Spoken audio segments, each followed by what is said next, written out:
Hello नमस्कार दोस्तों, आप सभी का वेलकम है मेरे यूट्यूब चैनल पर। तो आज की ये क्लास आपके सेमेस्टर एग्ज़ाम के लिए काफ़ी इम्पोर्टेंट होने वाली है। तो सबसे पहले हम देख लेते हैं कि आज की इस क्लास में हम कौन-कौन से टॉपिक्स के बारे में स्टडी करने वाले हैं। तो आज की इस क्लास में हम पढ़ेंगे प्रॉब्लम्स इन सीएनसी मशीन, यानी कि सीएनसी मशीन में आने वाली समस्याएं। इसका क्या मतलब है कि जब आपकी सीएनसी मशीन वर्क करती है तो उसके वर्क करते समय उसमें कौन कौन सी समस्याएं आ सकती हैं, कौन कौन सी प्रॉब्लम्स आ सकती हैं, उसी के बारे में आज की इस वीडियो में हम डिस्कशन करने वाले हैं। ये टॉपिक आपका फ्रेंड्स काफ़ी इम्पोर्टेंट टॉपिक है। आपके कई बार यहाँ से आपका सेमेस्टर एग्ज़ाम में क्वेश्चंस पूछा गया है कि सीएनसी मशीन में आने वाली कौन कौन सी समस्याएं होती हैं, एक्सप्लेन करिए। तो वीडियो को कंप्लीट ज़रूर वॉच करें, जिससे आपका कोई भी डाउट हो यहाँ से क्लियर हो जाए। और इस टॉपिक को मैं आपको यहाँ से एकदम बेसिक लेवल से एक्सप्लेन करने वाला हूं। तो चलिए गाइस, बिना टाइम वेस्ट किए आज के हम सेशन को स्टार्ट करते हैं। और वीडियो स्टार्ट करने से पहले आपसे एक ही रिक्वेस्ट है कि आप वीडियो को ज़्यादा से ज़्यादा अपने सभी दोस्तों को शेयर ज़रूर करें, ताकि जो भी स्टूडेंट्स अपने सेमेस्टर एग्ज़ाम की तैयारी कर रहे हैं वे भी अपने सेमेस्टर एग्ज़ाम की प्रिपरेशन को और बेहतर बना सके। तो चलिए गाइस, आज के हम सेशन को स्टार्ट करते हैं और समझते हैं कि सीएनसी मशीन में कौन कौन सी प्रॉब्लम्स हो सकती हैं। चलिए समझ लेते हैं। बात करें हम आपकी सीएनसी मशीन में होने वाली प्रॉब्लम्स की, तो ये आपकी कई तरीके से हो सकती हैं। बात करें यदि आपका मैकेनिकल कंपोनेंट फेल हो रहा है, जैसे आपका बेड है, स्लाइड वे है, टूल पाथ है, ये सभी यदि मैकेनिकल कंपोनेंट फेल हो रहे हैं तो भी आपकी समस्या आ सकती है। इलेक्ट्रिकल कंपोनेंट, पीएलसी, ये सब फेल हो रहे हैं तब भी समस्या आ सकती है। तो इन्हीं सब प्रॉब्लम्स को आज की इस वीडियो में हम वन बाय वन डिस्कशन करने वाले हैं। तो चलिए समझते हैं कि कौन कौन सी प्रॉब्लम्स आपकी आ सकती हैं। सारी चीज़ें मैंने आपके लिए राइट डाउन कर रखी हैं। अब आपका काम है, अच्छे से आप मुझे सुनते जाइए। सारी चीज़ें मैं आपको यहीं पर क्लियर करा दूंगा। आपको इन सभी चीज़ों को बार बार रटने की आवश्यकता नहीं पड़ेगी। तो चलिए समझते हैं। सीएनसी मशीनों में बहुत से कंपोनेंट लगे होते हैं। कोई भी मशीन है, जाहिर सी बात है कि उसमें वो बहुत से कंपोनेंट से, छोटे छोटे कंपोनेंट से मिलकर बनी होती है। जैसे मैकेनिकल कंपोनेंट होते हैं, इलेक्ट्रिकल कंपोनेंट होते हैं, इलेक्ट्रॉनिक्स कंपोनेंट होते हैं, कंप्यूटर प्रोग्राम होता है, और उसमें न्यूमेटिक कंपोनेंट आदि डिफरेंट डिफरेंट तरीके के कंपोनेंट लगे होते हैं। हम इन सभी कंपोनेंट के बारे में आने वाली प्रॉब्लम्स को रीड करेंगे आज की इस वीडियो में। तो सबसे पहले आइए समझ लेते हैं कि मैकेनिकल कंपोनेंट में कौन कौन सी प्रॉब्लम्स आ सकती हैं। तो चलिए देखते हैं कि यांत्रिक अंगों के कारण उत्पन्न होने वाली समस्याएं, problems due to mechanical organs. तो चलिए समझते हैं कि मैकेनिकल ऑर्गन्स में कौन कौन सी प्रॉब्लम्स आ सकती हैं। पहला पॉइंट आपका है कि सीएनसी मशीनों में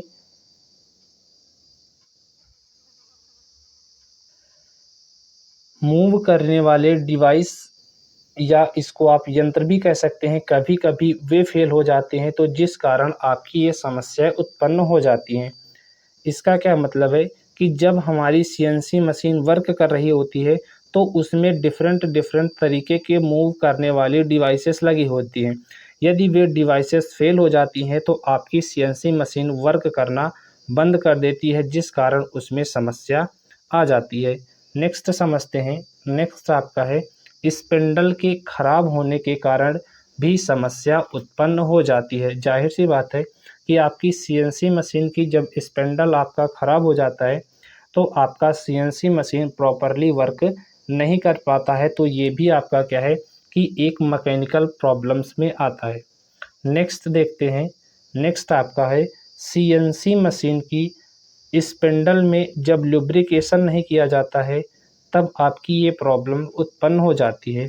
ज़ाहिर-सी बात है कि जब आप किसी भी मशीन में बात करें या सीएनसी मशीन की ही बात करें कि जब इसके स्पिंडल में उसका लुब्रिकेशन नहीं किया जाएगा, वहाँ पर इतना ज़्यादा फ्रैक्शन हो जाएगा जिसके कारण कि वहाँ पर ये प्रॉब्लम्स क्रिएट हो जाएँगी।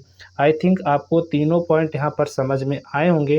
पहला पॉइंट हमने देखा कि मशीन में मूव करने वाले जो डिवाइसेस हैं, जब वे फ़ेल हो जाती हैं तब वहाँ पर प्रॉब्लम्स क्रिएट हो जाती है। दूसरा हमने पढ़ा कि स्पिंडल के ख़राब होने के कारण भी हमारी प्रॉब्लम्स क्रिएट हो जाती है। तीसरा पढ़ा हमने कि जब स्पिंडल में प्रॉपर उसका लुब्रिकेशन नहीं किया जाता है, तब भी वहाँ पर हमें समस्याएँ देखने को मिलती हैं। तो ये 3 पॉइंट आपको क्लियर हो गए होंगे। चलिए नेक्स्ट समझ लेते हैं। नेक्स्ट आपका पॉइंट आता है, कभी-कभी ऑटोमेटिक टूल का प्रयोग करते समय ये फ़ेल हो जाते हैं। इसका क्या मतलब है कि सीएनसी मशीन आपको पता ही है कि प्रोग्राम को उसमें हम सेट कर देते हैं, बाकी वो ऑटोमेटिक वर्क करती रहती है। लेकिन कभी-कभी ऐसा होता है कि जो आपके ऑटोमेटिक वर्क करने वाले टूल होते हैं, वो भी क्या हो जाते हैं, फ़ेल हो जाते हैं, जिस कारण वहाँ पर ये इस प्रकार की समस्या उत्पन्न हो जाती है। चलिए नेक्स्ट समझते हैं। नेक्स्ट आपका है कि जब गियर और शाफ्ट में कुछ गड़बड़ी होती है, तो सीएनसी मशीन में समस्या अपने आप उत्पन्न हो जाती है। ज़ाहिर-सी बात है कि जब मशीनों में लगी गियर प्रॉपरली वर्क नहीं करेगी और शाफ्ट प्रॉपरली वर्क नहीं करेगी, तो ज़ाहिर-सी बात है मशीन तो चलेगी ही नहीं, या चलेगी भी तो उस प्रॉपर स्पीड पे रन नहीं करेगी। तो ये भी इसका क्या है, एक डिसएडवांटेज हो जाता है। चलिए नेक्स्ट समझ लेते हैं। नेक्स्ट आपका आता है कि इलेक्ट्रिकल ऑर्गन्स के कारण, यानी कि इलेक्ट्रिकल कंपोनेंट के कारण कौन-कौन सी प्रॉब्लम्स आपकी यहाँ पर क्रिएट हो सकती है सीएनसी मशीन में। आपका इस क्वेश्चंस की बात करें तो आपका सीधे आपसे इस पे शॉर्ट नोट लिखने को बोल सकता है कि मैकेनिकल कंपोनेंट के कारण उत्पन्न होने वाली प्रॉब्लम्स पर शॉर्ट नोट लिखिए, या आपका इस सीधे 5 नंबर में पूछ सकता है और सभी आपके जो है ये हेडिंग दे सकता है कि मैकेनिकल कंपोनेंट के कारण उत्पन्न होने वाली समस्याएं लिखिए, इलेक्ट्रिकल कंपोनेंट के कारण उत्पन्न होने वाली समस्याएं लिखिए। तो ये क्वेश्चन आपका कई तरीके से आपके सेमेस्टर एग्ज़ाम में देखने को मिल सकता है। तो चलिए समझते हैं कि इलेक्ट्रिकल कंपोनेंट के कारण कौन-कौन सी आपकी प्रॉब्लम्स क्रिएट हो सकती हैं। पहला पॉइंट आपका आता है, समझते हैं इसको। जब सीएनसी मशीन को निम्न वोल्टेज मिलता है, तो सीएनसी मशीन कार्य नहीं करती है। ज़ाहिर-सी बात है कि सीएनसी मशीन को जितना इलेक्ट्रिक वोल्टेज चाहिए, जब उस रिक्वायर्ड इलेक्ट्रिक वोल्टेज से उसको कम वोल्टेज मिलेगा, तो वहाँ पर क्या है, वो प्रॉपरली तरीके से वर्क नहीं कर पाएगी। ये भी आपका पॉइंट क्लियर हो गया होगा। चलिए नेक्स्ट समझते हैं। नेक्स्ट आपका है कि शॉर्ट सर्किट हो जाना भी सीएनसी के कार्य करने का कारण, ना कार्य करने का कारण बनता है। ज़ाहिर-सी बात है कि आपका इलेक्ट्रिकल कंपोनेंट है, तो कभी-कभी उसमें शॉर्ट सर्किट हो जाता है। जब शॉर्ट सर्किट हो जाता है, तो आपकी सीएनसी मशीन प्रॉपरली रूप से वर्क नहीं कर पाती है। तो ये भी इसका एक प्रॉब्लम्स क्रिएट होने का एक यहाँ पर चांस रहता है। चलिए नेक्स्ट समझते हैं। नेक्स्ट आपका आता है, सीएनसी मशीन में लगे रिले सोलेनॉइड के जो मोटर होते हैं, उनका असफल हो जाना, ये भी इसका ड्रॉबैक होता है। इसका क्या मतलब है कि जो सीएनसी मशीन में लग जो रिले लगी होती हैं, उनका सोलेनॉइड मोटर के भीतर जो आपकी सोलेनॉइड मोटर लगी होती है, उसका भी फेल हो जाना, ये भी इसका एक कारण होती है सीएनसी मशीन में इलेक्ट्रिकल कंपोनेंट के फेल होने के। क्योंकि वहाँ पर क्या है कि डिफरेंट डिफरेंट तरीके की मोटर लगी होती हैं। जब आपकी मोटर ही प्रॉपरली नहीं चलेगी, तो आपकी मशीन कहाँ से चलने वाली है। चलिए नेक्स्ट समझते हैं। नेक्स्ट आपका आता है, स्पिंडल को चलाने वाले डिवाइसेस में जब विद्युत की सप्लाई नहीं हो पाती है। इसका क्या मतलब है? इसका मतलब है कि जब जो स्पिंडल चलाने वाली डिवाइसेस होती हैं, जब उसमें प्रॉपरली लाइट की सप्लाई, इलेक्ट्रिक की सप्लाई नहीं की जाती है, तो भी यह आपका क्या है कारण होता है सीएनसी मशीन के वर्क ना करने के।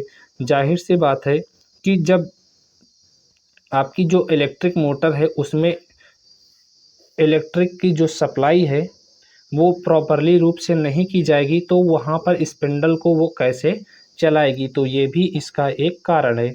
चलिए नेक्स्ट समझ लेते हैं। नेक्स्ट आपका आता है मोटर के सर्वो ड्राइव के असफल होने के कारण सीएनसी में समस्या उत्पन्न हो जाती है।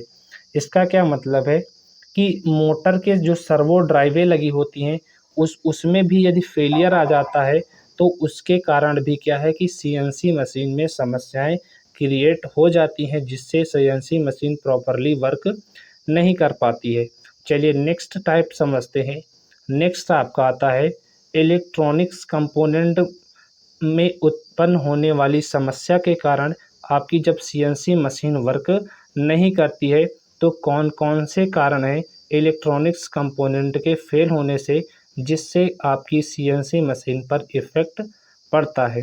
तो चलिए समझते हैं। पहला पॉइंट इसका आता है पीएलसी कंट्रोल डिवाइस के खराब होने के कारण पूरी सीएनसी मशीन अपने आप ही बंद हो जाती है। सबसे पहले आप मुझे इसका पीएलसी का फुल फॉर्म क्या होता है कमेंट बॉक्स में कमेंट में इसका आंसर आप छापिए, मैं आपको इसका समझाता हूँ। पीएलसी कंट्रोल डिवाइस के खराब होने के कारण जाहिर सी बात है जब आपका कंट्रोल सिस्टम ही नहीं सही रहेगा पीएलसी का, तो वहाँ पर सीएनसी मशीन कैसे वर्क करेगी। जब आपका पीएलसी हमारे द्वारा दिए गए इंस्ट्रक्शन को ही नहीं समझ पाएगा, उसमें फॉल्ट होगा, तो आपकी सीएनसी मशीन कैसे वर्क करेगी। तो ये भी इसका एक ड्रॉबैक होता है कि जब आपका पीएलसी कंट्रोल डिवाइस ख़राब होता है तो आपकी सीएनसी मशीन वहाँ पर वर्क नहीं करती है। चलिए नेक्स्ट समझ लेते हैं। नेक्स्ट आपका आता है पीएलसी स्थिति को भी पार्ट खराब हो जाता है तो सीएनसी रुक जाती है। यहाँ पर थोड़ी सी प्रॉब्लम है, इसको आप करेक्ट कर लेंगे। यहाँ पर होगा पीएलसी में स्थित कोई भी कंपोनेंट खराब हो जाता है तो सीएनसी मशीन रुक जाती है। जो पीएलसी में डिफरेंट डिफरेंट तरीके के कंपोनेंट लगे होते हैं, यदि उन कंपोनेंट में एक भी कंपोनेंट आपका ख़राब हो गया तो आपकी सीएनसी मशीन वर्क करना बंद कर देती है। तो अभी मैंने आपसे पीएलसी का फुल फॉर्म पूछा था, तो इसका फुल फॉर्म जिसको ना पता हो आप यहाँ पर राइट डाउन कर लीजिएगा, जो कि होता है प्रोग्रामेबल लॉजिक कंट्रोलर। एक बार फिर से देख लीजिए, इसका फुल फॉर्म होता है प्रोग्रामेबल लॉजिक कंट्रोलर। चलिए नेक्स्ट पॉइंट पे चलते हैं। नेक्स्ट आपका पॉइंट आता है सीएनसी मशीन में लगे किसी भी इलेक्ट्रॉनिक अंग के खराब होने पर सीएनसी पर प्रभाव पड़ता है। इसका क्या मतलब है? इसका मतलब है कि सीएनसी मशीन में जो भी आपके इलेक्ट्रॉनिक्स कंपोनेंट लगे हैं, यदि वे खराब होते हैं तो उसका जो है खामियाजा सीएनसी मशीन उठाती है। इसका मतलब है कि कोई भी आपका कंपोनेंट खराब होगा तो उसका सीधा इफ़ेक्ट सीएनसी मशीन पर पड़ेगा और सीएनसी मशीन सही तरीके से वहाँ पर वर्क नहीं कर पाएगी। चलिए नेक्स्ट समझ लेते हैं। नेक्स्ट आपका आता है कंप्यूटर और प्रोग्राम के कारण उत्पन्न होने वाली समस्याएं। इसमें इसका क्या मतलब होता है, आइए समझते हैं। कंप्यूटर और प्रोग्राम के कारण, जैसे मान लीजिए हमने कोई प्रोग्राम बनाया और प्रोग्राम में हमने क्या किया कि वहाँ पर प्रोग्राम बनाने में कोई मिस्टेक कर दी, तो उसके कारण कौन कौन सी प्रॉब्लम्स क्रिएट हो सकती हैं, इसी के बारे में आइए पढ़ते हैं। तो पहला पॉइंट इसका समझते हैं। तैयार किया गया प्रोग्राम जब दोषयुक्त होता है, यानी कि जब हम प्रोग्राम बनाते हैं और प्रोग्राम में कोई फॉल्ट आ जाता है, गलती हो जाती है, तो सीएनसी मशीन में समस्याएं उत्पन्न हो जाती हैं।